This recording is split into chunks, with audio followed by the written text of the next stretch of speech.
Bisection method একটি ব্র্যাকেটিং method এবং numerical approximation দিয়ে রুট বের করার এটি সবচেয়ে সিম্পলেস্ট মেথড। বাইসেকশন মেথডের কনভারজেন্স লিনিয়ার।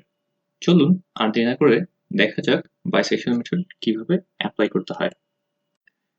বাইসেকশন মেথডের সুবিধাই হচ্ছে এটি সবসময় কনভার্জ করে। আমরা এটা ইন্টারমিডিয়েট ভ্যালু থিওরাম থেকে দেখতে পাই।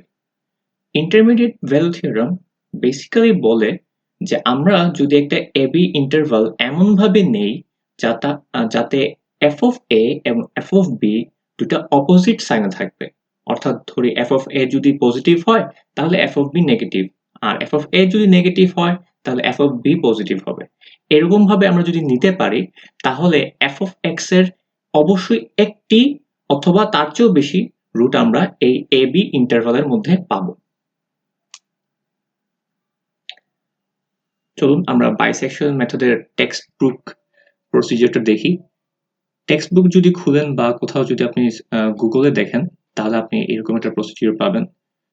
Choose A B such that f of a into f of b is less than 0।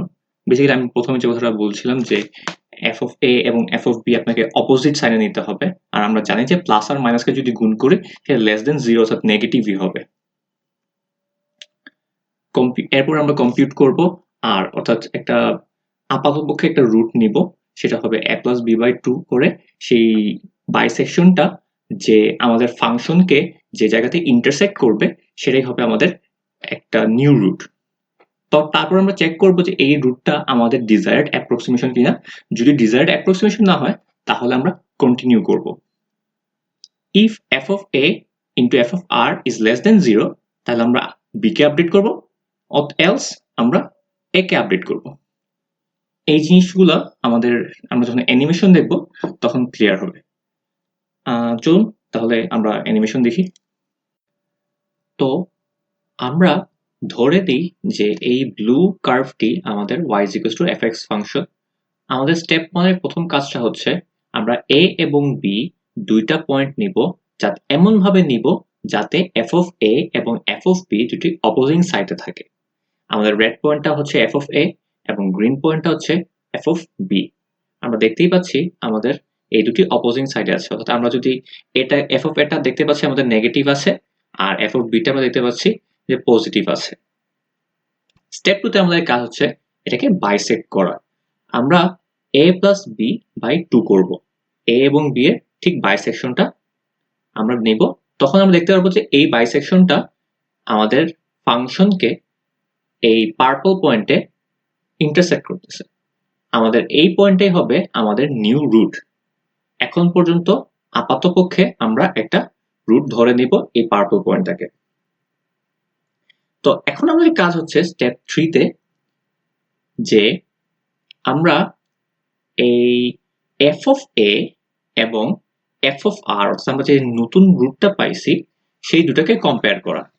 তারা যদি সেম সাইডে হয় অর্থাৎ একই সাইন বিশিষ্ট হয় তাহলে আমরা a কে আপডেট করব, অর্থাৎ এই f of r টা হবে a, আর যদি তারা অপোজিং সাইডে হয় তাহলে আমরা b কে আপডেট করব। এই f of r টা হয়ে যাবে b। কারেন্টলি যেহেতু f of a, তাহলে এই f of a টাকে আমরা এই সেম সাইডে হওয়াতে f of a টাকে আপডেট করে আমরা এই জায়গাটা নিয়ে আসব। এখন এই ছিল আপনাদের বাইসেকশন মেথড। এরপরে আমরা বারবার স্টেপ 2 এবং 3 রিপিট করতে থাকবো যতক্ষণ পর্যন্ত আমাদের রুটটাকে পাওয়া যায়, অথবা আমাদের রুটটা সন্তোষজনক পরিমাণ অ্যাপ্রক্সিমেশন হয় যাতে এররটা ক্ষুদ্র হয়। সাধারণত একটা এরর দেওয়া থাকে, সেই এররটা আমাদের ক্ষুদ্র হতে হয়। আমরা আবার বাইসেক্ট করলাম, এবার দেখতে পাচ্ছি অপোজিং সাইডে আছে। অপোজিং সাইডে থাকায় আমরা এখানে বিটাকে আপডেট করব।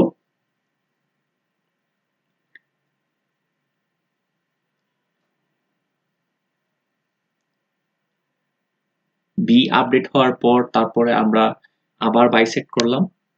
আবার বাইসেক্ট করার পর এবার দেখতে পাচ্ছি যে এই f of r এবং f of a সেম সাইডে আছে। সেম সাইডে থাকায় f of a টাকে আপডেট করলাম। এরপরের বার আমরা বাইসেক্ট করার সময় আমরা আমাদের রুটটা পেয়ে গেছি। রুটটা পেয়ে গেছি কিভাবে বুঝবো? আমাদের এই যে x অ্যাক্সিস দেখা যাচ্ছে, এই x অ্যাক্সিস বরাবর অর্থাৎ এই পয়েন্টে যদি ইন্টারসেক্ট করে তাহলে আমরা কি বুঝি y is equals to 0। y is equals to 0 হওয়াতে আমরা মোটামুটি বলতে পারি যে এটাই আমাদের root. Thank you for watching this video. You can ask anything in the comment section. ভালো লেগে থাকলে share this with your friends, and for more contents like this please subscribe and stay safe. Assalamu alaikum.